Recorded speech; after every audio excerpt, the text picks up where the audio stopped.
Hey everyone! I went back and forth deciding whether or not I wanted to even post this.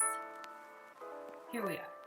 Aside from my family and my boyfriend, I have one close friend that I talk to daily that I can talk about Jesus with and who follows Jesus. So having the strength and courage to make this video was hard. I'm the type of person that would rather be uncomfortable if it meant making others feel comfortable. And obviously that's not healthy and it's not how you make real and long-lasting connections with people. I know that it's healthy and normal to disagree with family and friends, and it can even make conversation interesting if you don't agree on every single thing. With that being said, I feel like my spirit is yearning for fellowship with other Christians, to have close community with other followers of Jesus. Right now, the people in my life, aside from my close friend and my boyfriend, either don't follow Jesus or don't believe in God at all. I'm very, very grateful for the friends and family I have in my life. But as a Christian, I currently know more people who don't follow Jesus than who do. So it's hard to have this huge part of me, pretty much what makes me me, that I'm unable to fully share with others. So there are a lot of people in the world who do not like Christians or don't understand or like the Christian faith. Whether it's because of the Old Testament, a lot of killings and specific rules and laws that need to be followed, or people out here in the world identifying or associating themselves with Christianity but being racist, homophobic, showing hatred and being violent and not loving one another at all, and then the craziness of this pandemic, our president, the environment. It's a lot. There's a lot of noise, a lot of craziness, and it's making people not only turn away from Christianity, but altogether not even believe in God.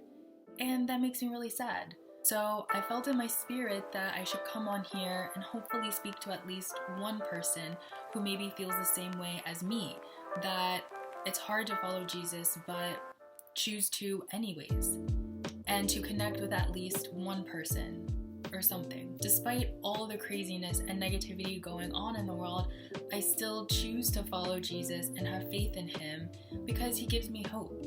He makes me a better person. He makes me want to be a better person. He is good. He is holy. Jesus told his disciples and all of us that the two greatest commandments are to love him, of course, and to love our neighbor as ourselves.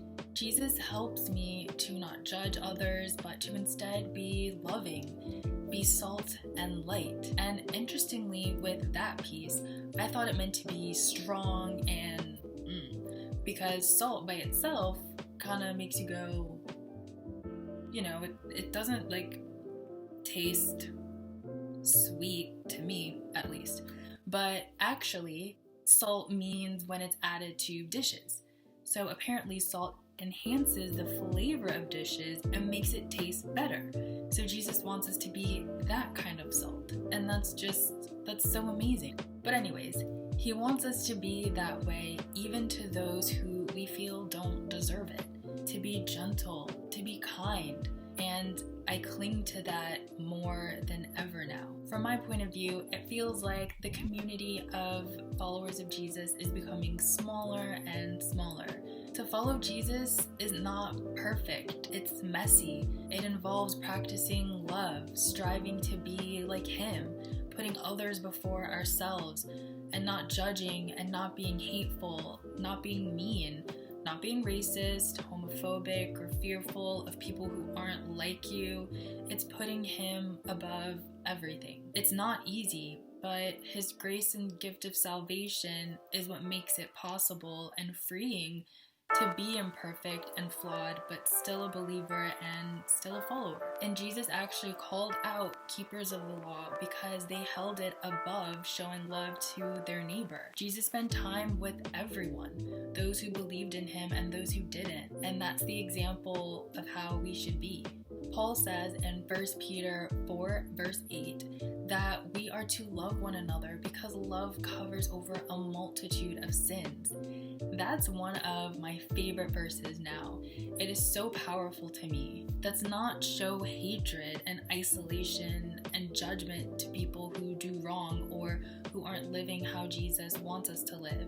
It's to show them love, gentleness, and kindness. Only Jesus knows the hearts of everyone. I personally feel like it's easy to hold certain beliefs when those in your world are similar to each other. But when you have people in your life that you love and care about and who are very different from you, it's not that simple anymore. 1 John 4 verse 8 says that God is love. 1 Corinthians 13, 4 through 13 defines love. Love is patient. Love is kind. It does not envy. It does not boast.